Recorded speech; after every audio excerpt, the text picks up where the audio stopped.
So let us get started. So again, I am Paul Krofssik. For those of you guys who want to make a note, my email is down below, paulk@digital-watchdog.com. And by all means, got any questions afterwards that popped into your head, by all means, send me an email and I'll get back to you as soon as possible. All right. So today we're going to talk about Digital Watchdog AI CaaS, and let's get started. Trying not to have enough kind of mouse clicks here. So let's see if I can make that happen. No. All right. So first off, a little thing about all Digital Watchdog product. I believe we are all, I think all the products now are NDAA, TAA compliant. If they need it, they have ONVIF in them. They are CE and FCC approved and GSA. So what that means is you want to use them in different situations, whether it's for government contracts or government money is gone into a grant. You don't have to worry about the products themselves being out of compliance for any reason. Designed and developed in the USA and Korea, and most of our manufacturing is done in Korea. So let us continue on. Let's see if I can make that work. There we go. Perfect. All right. So we're going to talk about our MEGApix AI CaaS cameras. So these are cameras with deep learning software built into them. We released a few other cameras earlier in the year. We call them our X-class cameras. And these products have the same AI in them, along with the same AI that's in our Blackjack AI servers. So setup, how the product works and stuff like that is the same as in the servers and the same as the other cameras. We've just combined it. So you have the Spectrum server, the AI built into the camera along with the storage.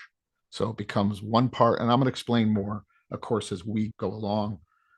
So the first two ones of these released is a 4K sensor and a 5 megapixel camera. The Bullet is the 4K, and the turret camera or ball camera is the 5 megapixel. They all have Starlight. They, of course, have our AI deep learning detection. You can create 40 separate detection zones. Show you a little bit about that. Seamless integration with Spectrum will, of course, show you that. You can reduce false alarms, bad recording of nothing, and things like that. You can increase your time storage, video time storage, because now you're using smart recording. You're recording only when there's a person there or a car there or the object you are looking for, and no false alarms. So the CaaS cameras are going to come with built-in 1 terabyte of storage. And we've calculated it out a few different ways, and that can give you 90 days of video built into it at a reasonable frame rate of about 15 frames a second. It's not for continuous record. You're doing object recording, and we've done some studies on it, and it comes out to be about 90 days recording, a little bit longer, actually, depending on the situation. So little product information. We've got the Bullet, 4K at 30 frames a second, a 2.7 to 13.5 millimeter lens, a little farther IR, 140 IR versus 90-foot IR.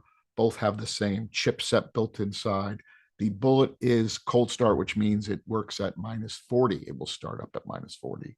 We have junction boxes, pole mounts, corner mounts, and different things for both of these cameras. We're actually going to talk about one camera we released that has some interesting features also, not in the CaaS space, but we're going to talk about that at the very end. So anyway, so CaaS setup. So I recommend plugging in the cameras. Now, here's where a CaaS setup is different than a Spectrum server. So a Spectrum server, you have one other worry to worry about. One other word that was redundant. One other thing to worry about, and that is getting the licenses in the server. Because our CaaS cameras shipped with the licensing on board, all you really need to worry about is setting IP addresses and stuff like that, which is what we're going to do here, because the storage is already in there. It's already ready to go. Licenses in there, already ready to go. The Spectrum server is already pre-installed. The AI is already pre-installed. And we're going to talk about all these things. So if you use our latest version of IP Finder, you can locate on the network and pre-configure the IPs in the cameras, codec, whether you want H.264 or H.265. You can change the date and time in all the cameras, the passwords. If you want to do firmware updates, there's a firmware updates available. You can do that. And plus you can see the serial numbers in all DW cameras that we're releasing. Right now it's X-class cameras shipped after, I think, July 1st. And so that will appear up here and there. So you actually have the serial number, and then you can export this information to a spreadsheet and have all your information from the camera name, IP address, its model number, its MAC address, subnet mask, gateway, what port is its default port on. I think all of them will deport to 80 on a internal network, what firmware version it is, and its serial number. So if you ever need to address it later, you need the serial number for something, you'll have it available here without having to go pull the camera down or save the box or save a label off the box or something like that. So it's a great feature built into it. By all means, download our latest version of our IP Finder. When you're setting up the camera in IP Finder, so again, you're setting up a camera that's also a server. So I'm showing you the camera side setup first. So you're going in, and the assumption is you're going to have more than one CaaS camera.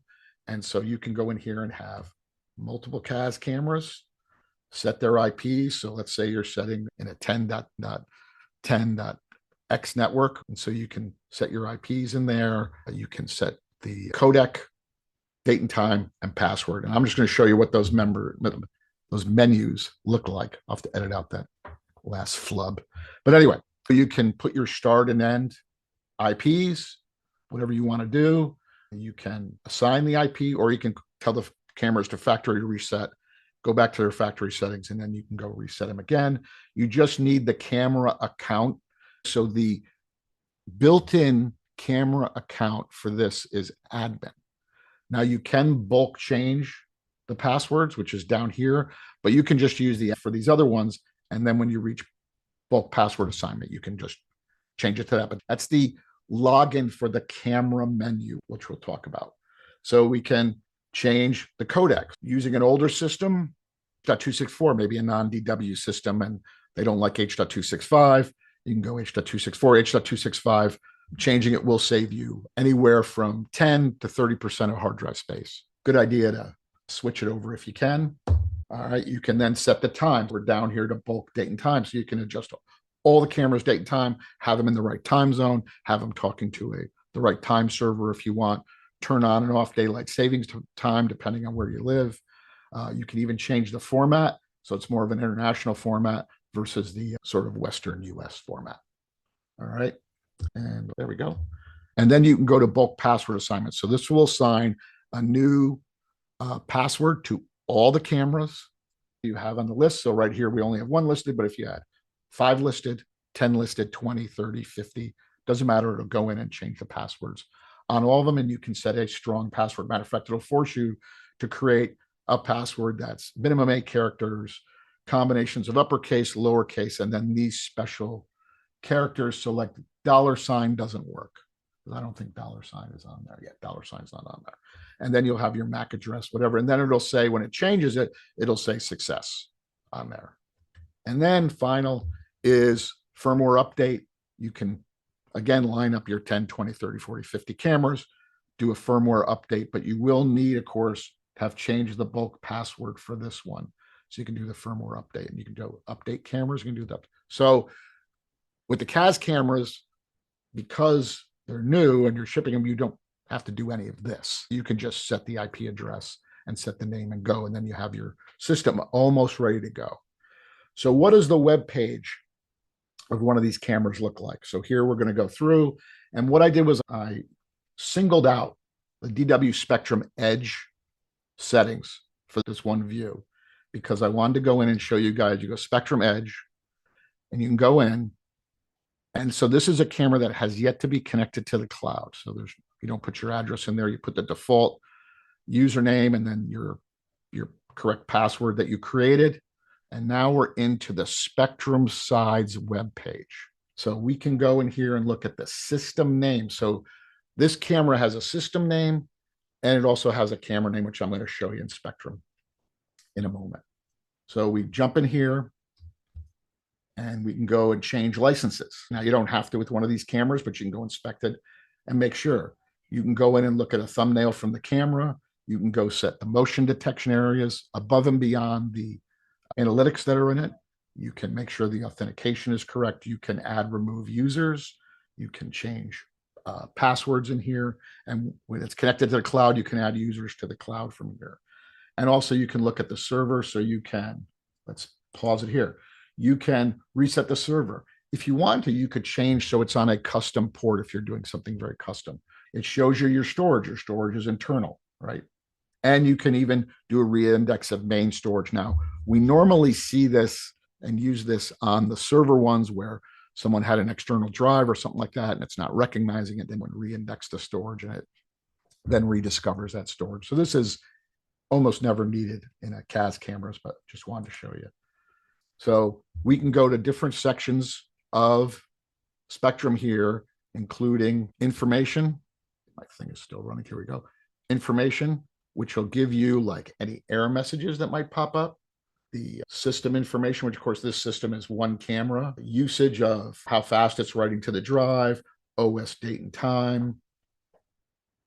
We can then look at the camera settings, frame rate, storage locations, shows the storage online, the amount, and you can go in and then look at what's going on in the network interface. So what I'm getting to here is you can do this on a regular Spectrum server, whether it's in Windows or Linux, and it will work the same way. This page is in the Spectrum servers also.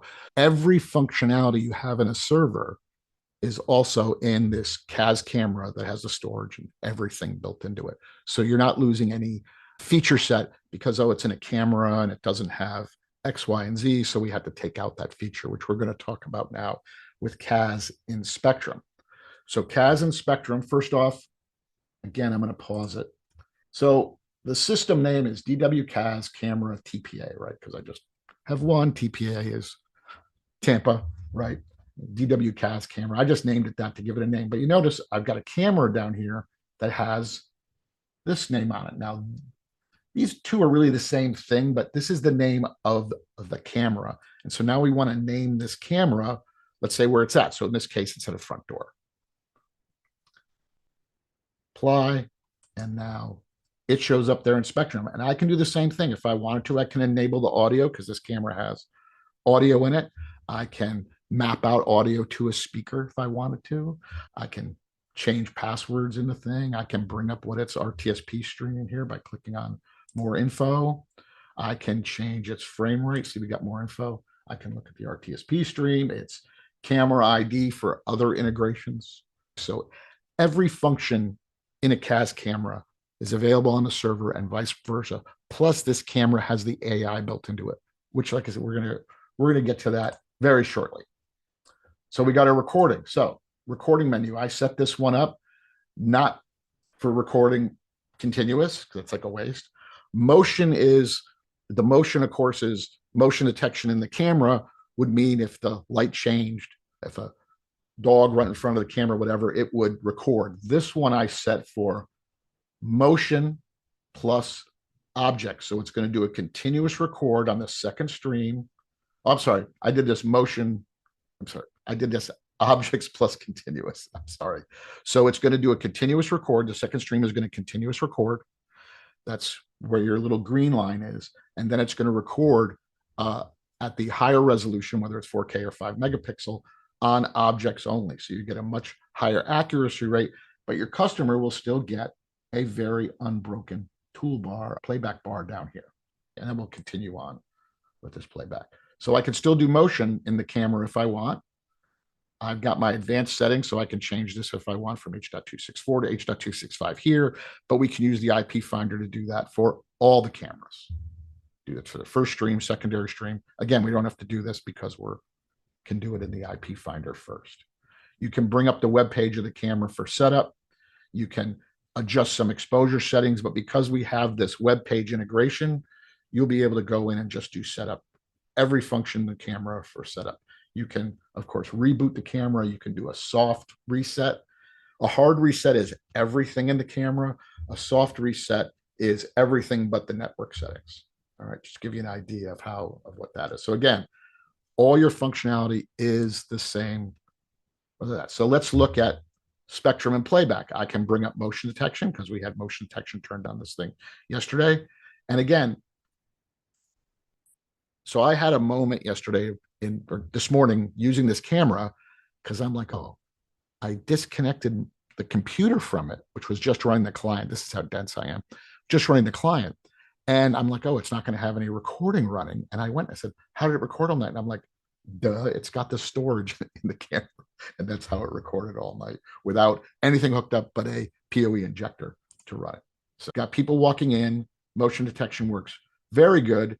But if we went over, we would see that it also did a lot of during changes, light changes. So we've got your motion side. So you go over here, if you clicked up on the top there and you click that motion tab, it would show you all your motion events.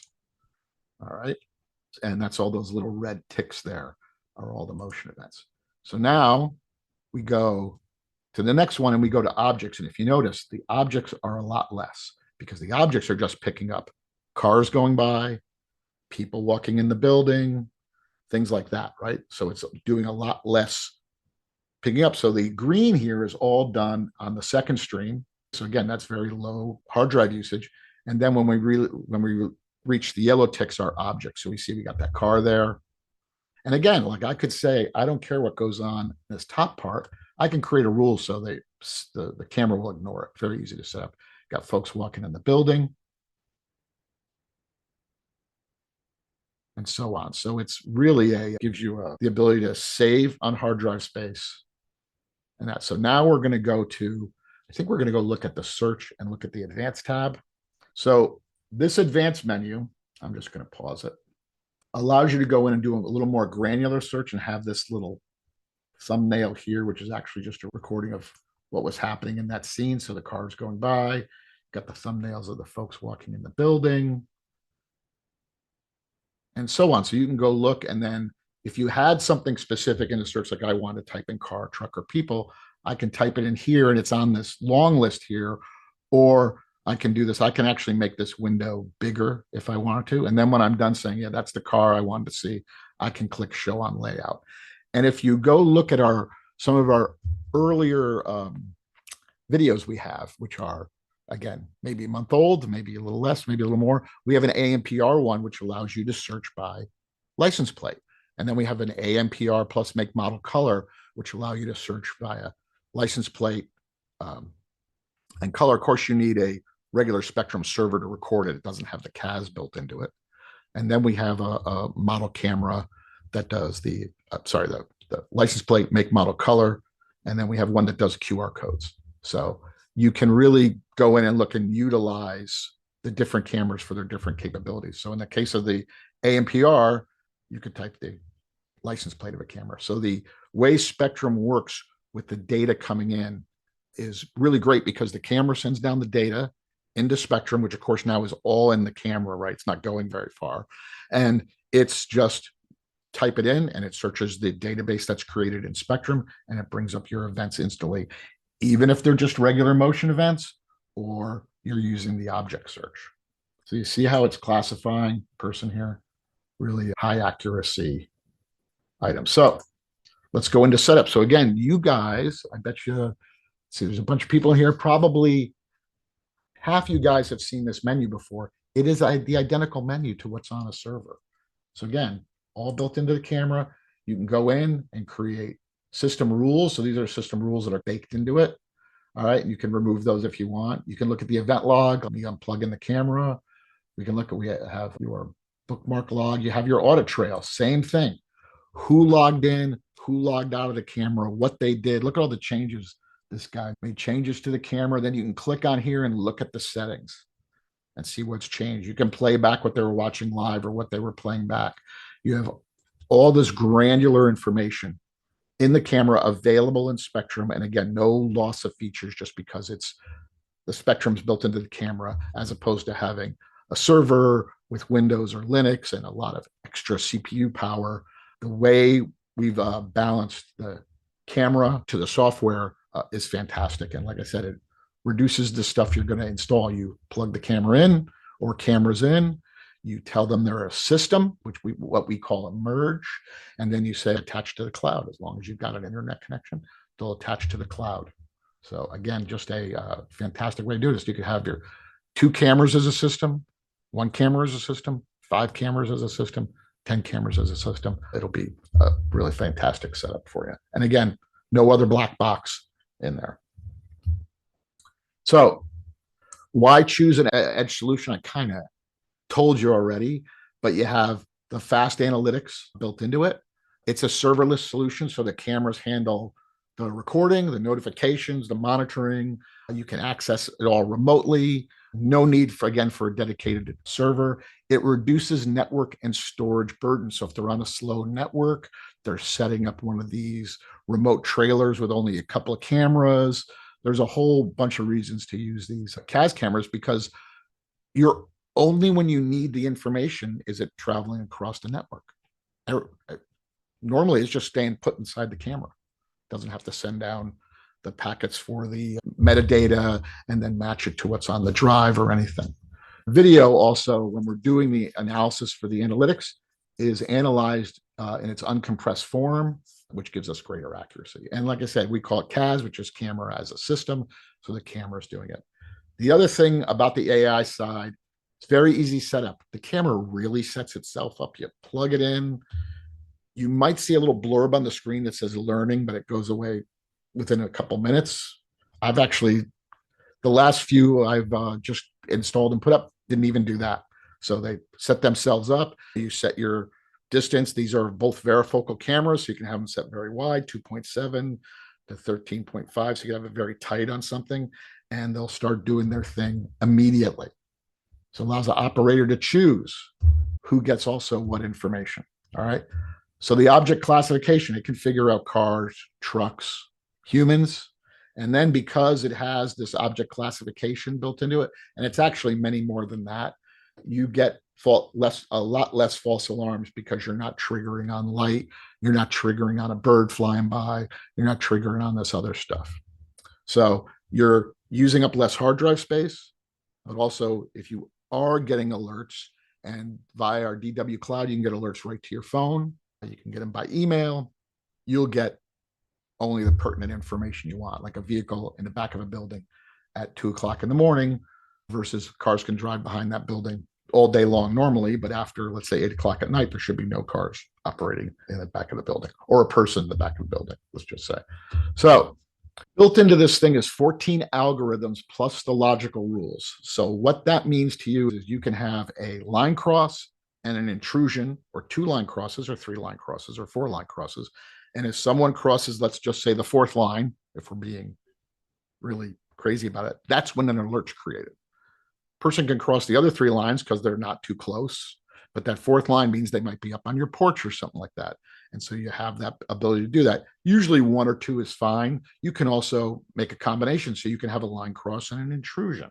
So you can have something that's a line cross and a detection zone. You can have, there's a good counter in it, so it can count vehicles or people going by. If something stopped too long, so you've got stopped, and then you've got which can be used for loitering. So it's all kinds of different ways you can make this work for you. You can have a line cross, and then if a car is sitting there for more than 2 minutes, let's just say, it creates an alert. Or a person by an ATM, there should only be 1 person by the ATM, and there's 2, creates an alert. Maybe someone was standing there hanging out for a long time, and all of a sudden maybe someone's getting threatened at the ATM or something like that. So continue on.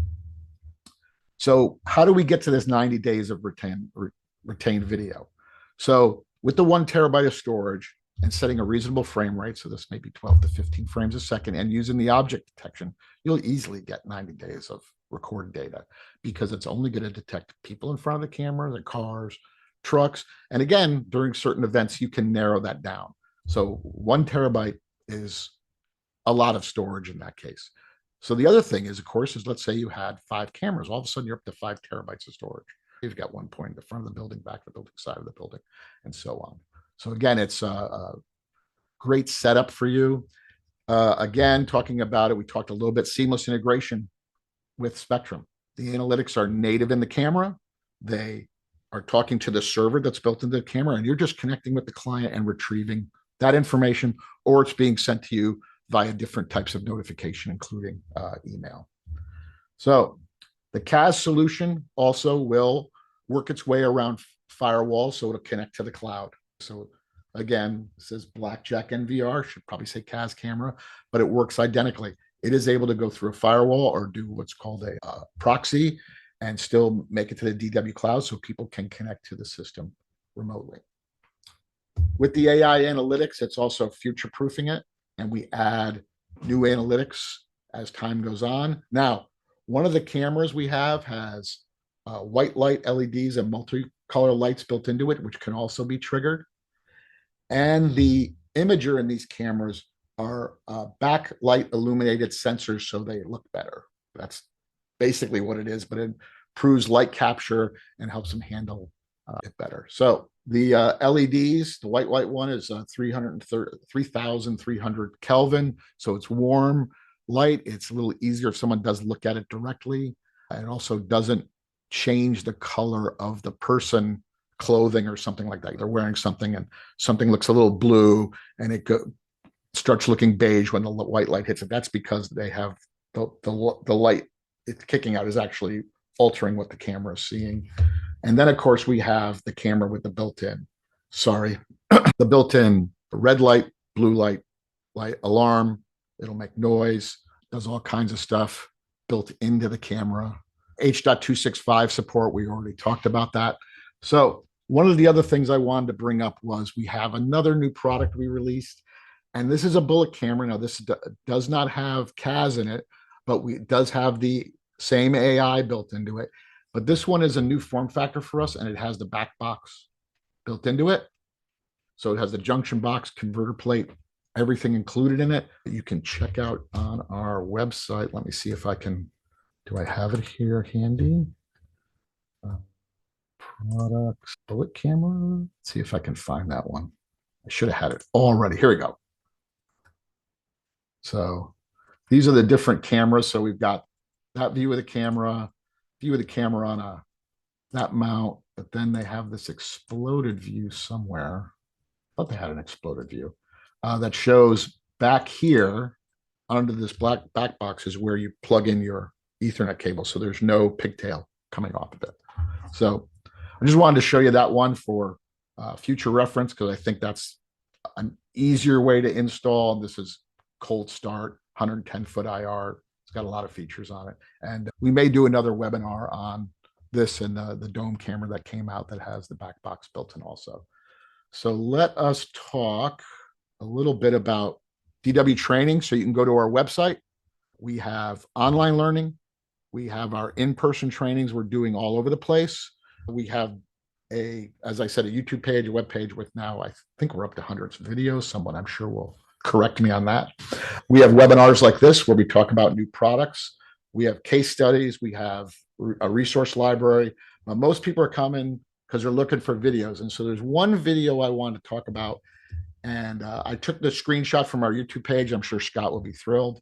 But it's our rapid review series. So if you go to our YouTube page and our web page, you can bring up rapid reviews. And he goes into a subset of a feature in Spectrum. So in this case, it's layouts and how it works. And they're really quick to the point. This one, because layouts are an important aspect, is 13 minutes. Most of his don't go over 8 or 9 minutes. So it's a great short thing if you're saying, hey, I want to learn about it. It's called our rapid review. And by all means, go check it out. The other thing is, if you want to get into trainings, is I have September's calendar up here, but we're doing stuff, our demo tour at Wesco. We're doing ADI Expos. We've got GSX, which is in Orlando this year. There's a certification class somewhere in here. And I think they're on these days that have multiple items on it. Go look at that. That's got our events calendar on there. So I wanted to open up the floor for questions. If you guys have any questions, comments, did I talk too fast, too slow? Nothing? Someone's got their hand up. Let's see. James Allen. Would you like to ask a question, James? Can you hear me? Yeah. So what is the disappear and appear?